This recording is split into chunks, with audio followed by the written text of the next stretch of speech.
Hi everybody, welcome along to the modelling bench. Got a review for you today of a fairly old kit from Bronco, 2013 to be precise, this one. But I've been led to believe it's a very nice kit, and in typical Bronco style it's got about 1 million parts. So the kit number is CB35172 and it's a schwere Wehrmachtschlepper sWS general cargo version. I think this basically means heavy German army tug, but I can never really grasp this schlepper part because, you know, the amphibious vehicles are also called schleppers, so I thought that was something to do with the amphibious part, but obviously not. So yeah, it's basically a later war half track. It was a simplified version, and after this they actually built one with an armoured body as well, which Bronco also do based upon the same chassis.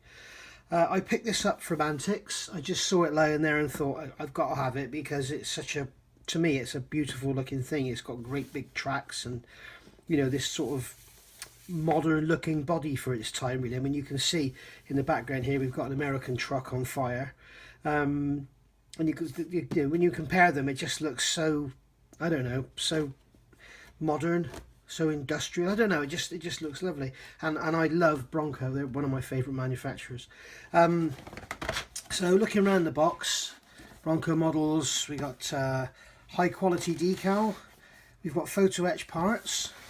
It's not recommended for people under 14, and you mustn't throw it out the window or take it in the shower with you. And then we've got here, you see copyright 2013. So end of the box is just basically nothing much to show you. And then here we've got brand new mould for the canvas parts. I don't quite know what they mean there. Maybe they made this kit before and then, I don't know, but yeah, it's saying it's a brand new mould. Accurate tools, which is nice. Fully detailed track links, yeah, we'll get to those in a minute.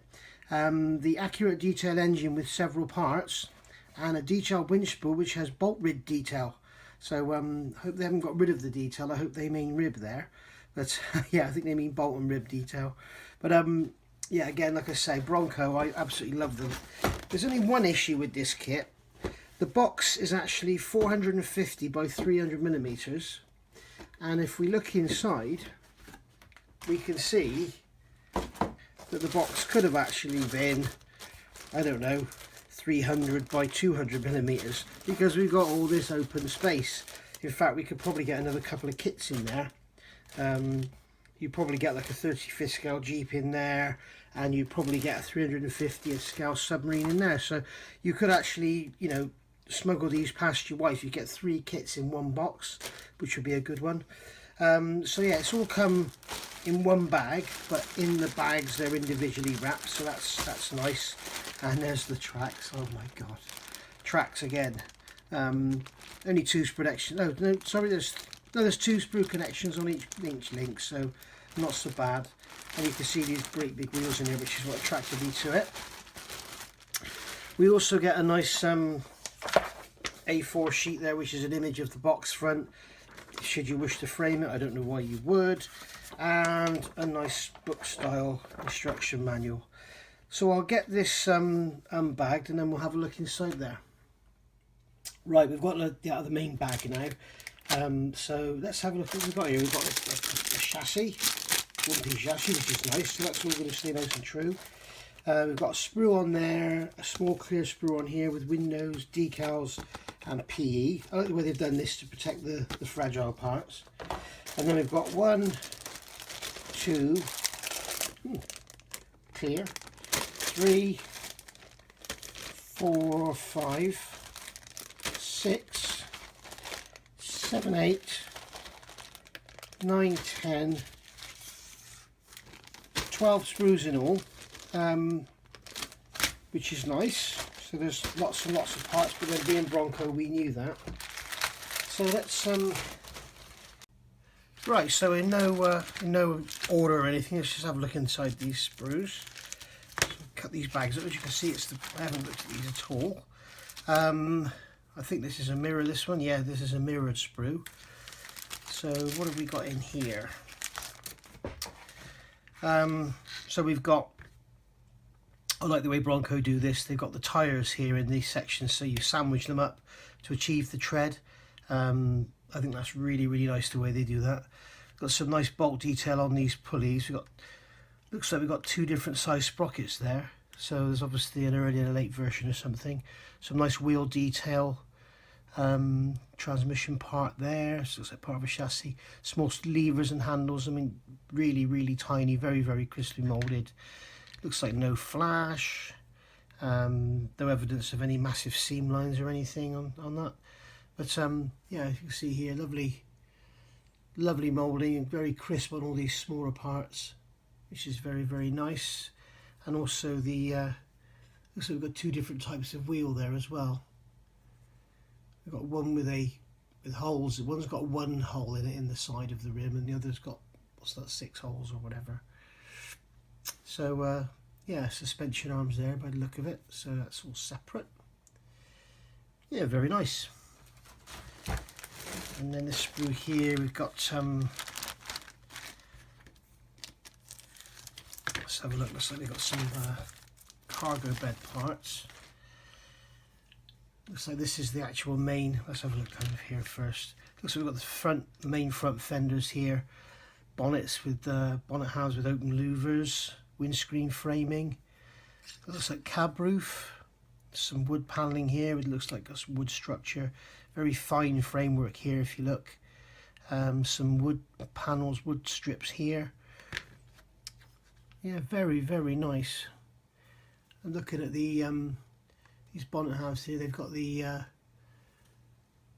vents. I don't know if you can catch it there. You've got the vents open, which is really nice, beautifully moulded. Lovely wood texture on the panels here, as you can see. It's obviously some kind of bulkhead over the back of the cab. Yeah, very, very nice. There's that radiator grille there by the look of it. Yeah, lovely. There's more wood graining. Very, very fine, very, very crisp. No flash. Really, really nice. You can see how big this thing was. You've got the diamond plate flooring there, and then you've got the seats. Look how huge those fenders are. And the what's nice to see is that diamond plate flooring is done to scale. I know some of the IBG stuff is leaves a bit to be desired. Looks like we've got engine sprue here, engine parts. Very nice.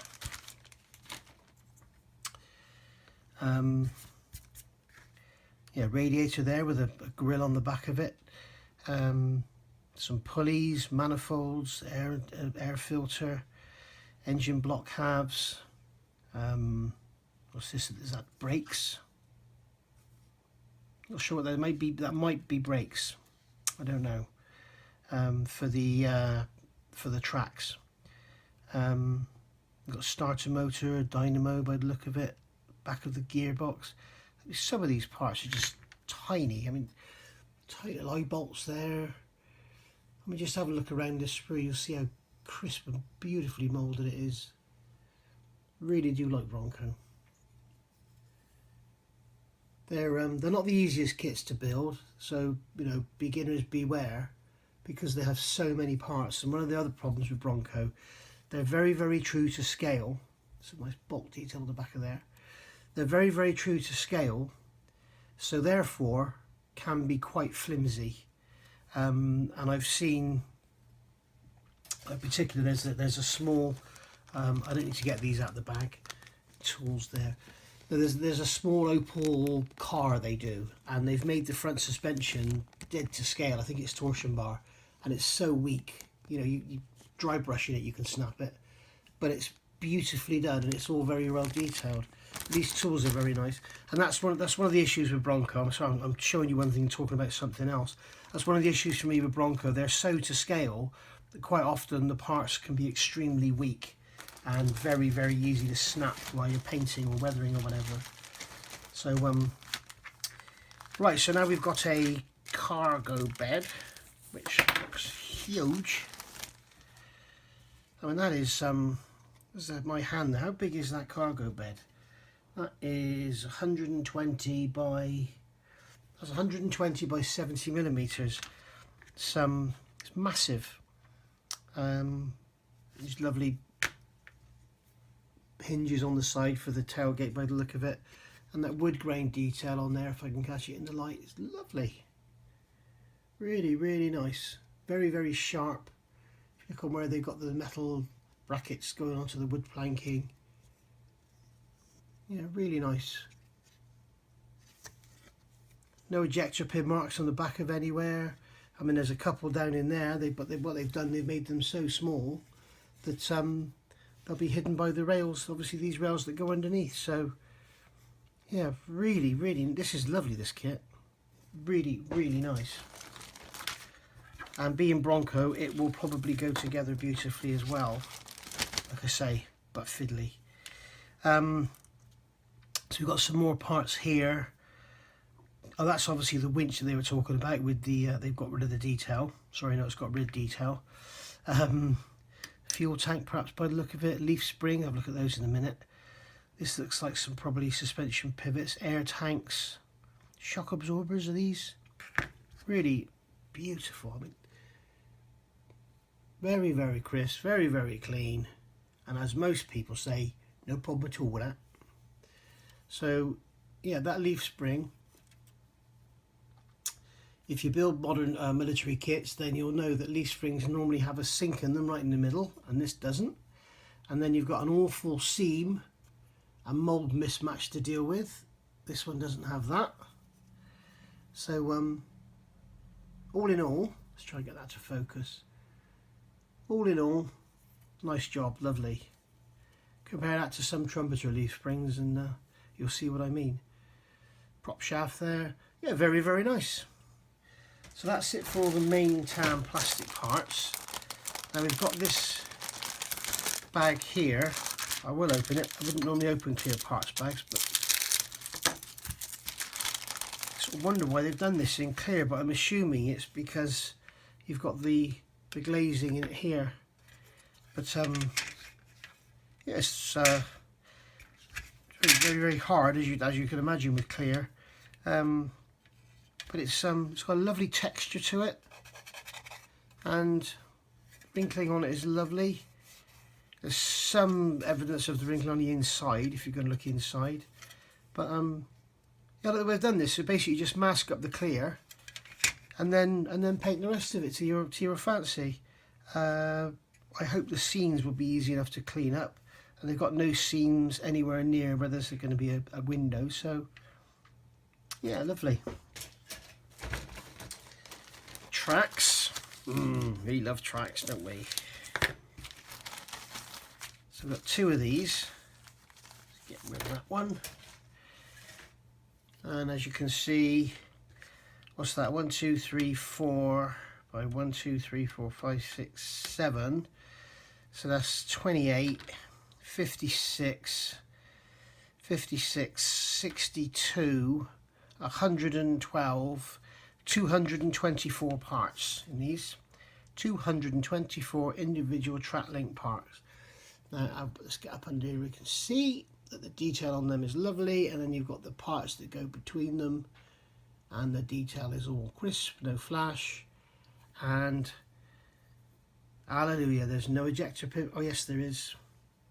There's an ejector pin mark in the middle of every one, you can see here. And on these, there's nothing on these, but on these here there's an ejector pin mark in between each horn. I don't think those horns are supposed to be hollow, they're not, but having said that, the ejector pin mark is between the horns, so it probably won't be visible. We'll have to have a look, but yeah, you don't really, because if you try and remove that, you've got this this detail either side of it you're going to remove. So it'll be interesting to see. I mean, if it builds up beautifully, it's probably worth getting a set of aftermarket tracks for, if you can, if they're available. And then let's have a look at this chassis or frame in America. Very nice, nice and flat, nice and square. I did read somewhere apparently these two holes here, they have to be blocked up. That's the engine bay at the front, and apparently this vehicle was built with a completely enclosed engine bay to stop any dirt and debris getting in there and ruining the engine. So it looks like it's got a bit of a bow on it. Yeah, it does. It has a very slight bow on it, which is, it'd be easy to get out in some warm water, but yeah, it's got a very slight curve to it. But yeah, nice that they made that out of one piece. And again, you can see this simplified sheet steel structure they've used. You know, this is like probably one of the first vehicles that they used monocoque engineering on. So there's no point in getting any of these parts out. I mean, we could have a look at the decals. If I can get them out of the bag, if I can get my bit disgusting, filthy, dirty, stinking nails to... I'll tell you what we'll do. Got that baggie open. And we'll see if we can get these decals out of here. God blimey. Right. There we go. So we've got nice little decal sheet there. It doesn't say anything about where it's made. I don't know what Bronco decals are like. I can't remember ever using them, to be honest. I'm sure I have, but they look nice. They're matte. They're not too thick. They're in register, and there's not too much film on them, too much carrier film. There is about those 335s, but interesting. They've got stars down here. Very interesting. Maybe there are some that are captured. Maybe there's even an option here to build a captured one. Or they're just giving you some stars because you've been good. But there we go. Fine parts there. We've got part of a gearbox by the look of it. Steering wheel, pulleys for the engine. Clear parts, glazing obviously flat, so it's going to be perfectly clear. And a very small piece of PE, which has got some grills, brackets, number plate holder by the look of it. And yeah, very nice. So, having a quick look at the instructions. Glossy little manual. You can see I'm playing havoc with the light and everything. And we've got some wording there if you want to have a look and read about the history. Pause now, and then you can have a read of it. It's in English and German and Chinese below. So, turning the page, we get into clean model surface parts with wet cloth. Oh, this is for applying decals. I thought this was general health and safety stuff. Some of these older kits are quite funny with their recommendations. Carefully study instructions before assembling. Keep plastic model build tools away from children. Do not use cement or paint near sparks. Do not work in a closed room. Yeah, keep the door open. So we've got a sprue call out here, and they are numbered. If you've got a microscope, you'd be able to read those. So we've got all the parts as I've just shown you. And it's got here a symbol for saying no used parts. And I can't see anything that is actually marked do not use. How strange. Yeah, they've gone to the trouble of putting that there. But then there's nothing that's not used. There's nothing for the spares box on this one, unfortunately. So we're starting off by putting these torsion bar tubes together and then putting them into the chassis, which is very nice. And all these individual arms going into the end. I hope the location of them is good so you can get everything level. As I said, my chassis has got a slight bow in it, so hopefully there'll be a bit of room to get them to, you know, so the ends up the suspension hasn't got a bow in it. So also we've got the front suspension, so we've got a beam axle on an A-frame with a transverse leaf spring going in there. So just the one leaf spring. Little tiny shock absorber parts. Looks like we've got workable steering. Yes. I'm assuming that these pins here you're going to be heating with a screwdriver or something, or maybe they just stay there because of something above it holds it in place, or it can't fall out because that holds it in place. There you've got the steering arm across there, or the tie rod should I say, the A-frame underneath, it probably holds it onto the swivels. And then we've got our idlers going together, and then our sprockets, and this is that tyre assembly I was talking about. I love the way Bronco do this. You have all these separate parts. If you've never built one, you have these separate parts that sandwich together and then give you a beautiful tread pattern, much like the Thunder model Scamel. But the Thunder model Scamel has a very bulbous, very balloon style tyre. This will be a flatter, squarer tyre, so it'll lend itself a lot better to that. Yeah, really, really nice. B61, B62 do not cement. Okay, so it's actually got a full working steering by the look of it. Very nice. And B20 and B20 not cement. B20 and B60, should I say. I wonder why they've written that in twice. Why don't they just put B20, B60, B61, B62 not cement? Strange. Maybe it was an addendum. So there we go. A little bit of photo etch there for the little step part on the centre of the sprocket there. Very good. And then we're on to the engine, which has got a lot of parts. Little sticker on here, look, telling you to remove something. I wonder whose job that was to put the little stickers on. And then going on here, adding on the belts and pulleys and gearbox and the engine mounts here, more engine mounts there, radiator assembly. It's all very, very nice. I wonder what that's showing you. J32's two separate parts there. Excuse me for sniffing there, sorry. Winch, fuel tank, air tanks, by the look of it. Transfer case to drive the winch, which is all going to be hidden underneath the bed. Then we've got a photo etch, I guess that's a chain or something going on the fuel filler cap. Chassis stiffening parts going in, telling you to drill some holes here.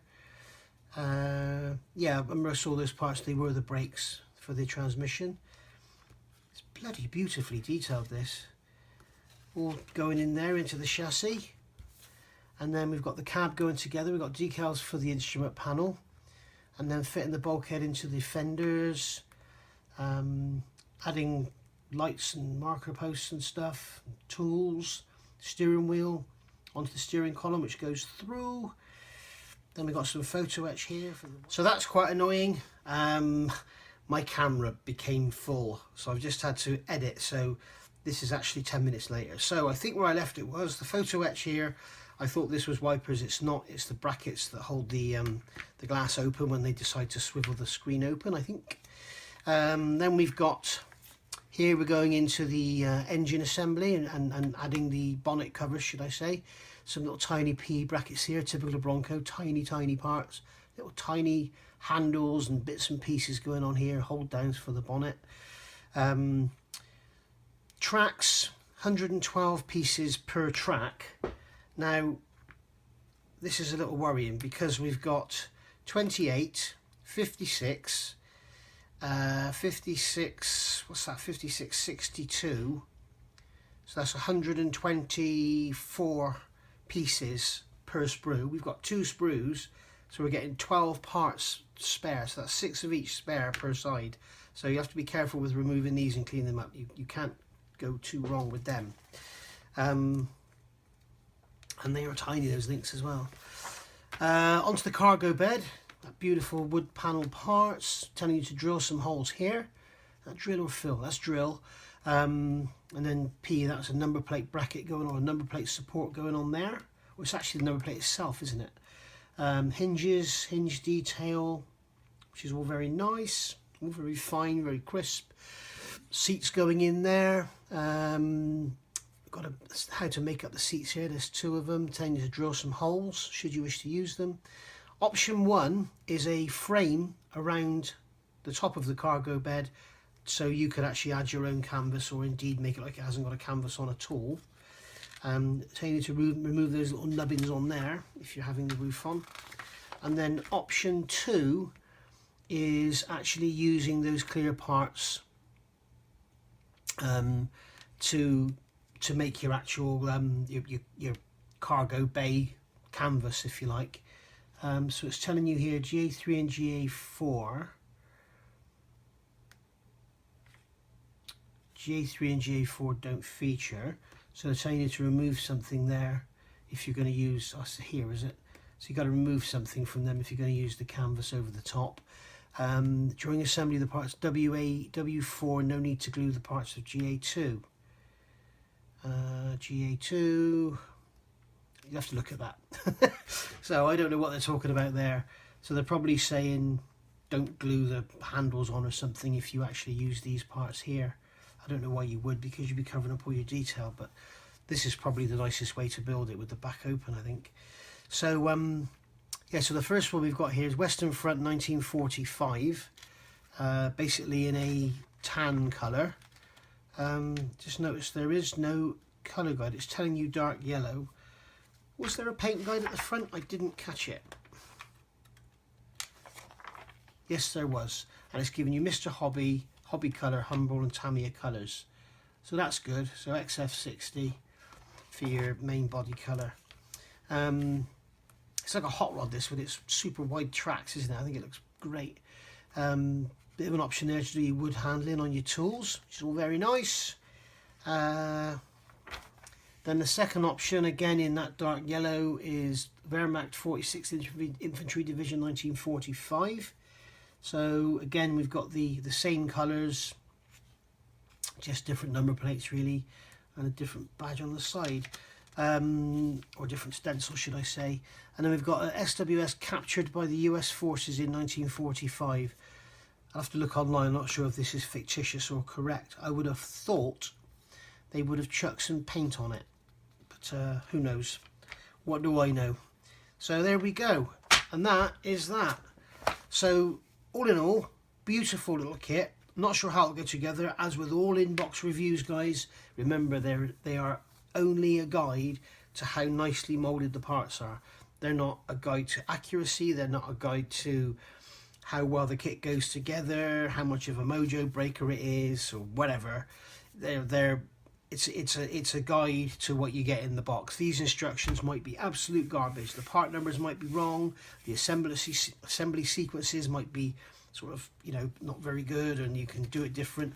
I mean, how many Dragon kit reviews have you seen, and then you find the instruction manuals total pants. Anyway, hope you've enjoyed that. If you've liked what you've seen, please subscribe, because there'll be plenty more coming. I do quite a few reviews, and I'm also going to be starting a buddy build within the next day or so on the Meng A7 World War I German Krupp tank. So if you want to join in with that, feel free. So yeah, so again, thanks for watching, and I'll see you all soon. Bye bye.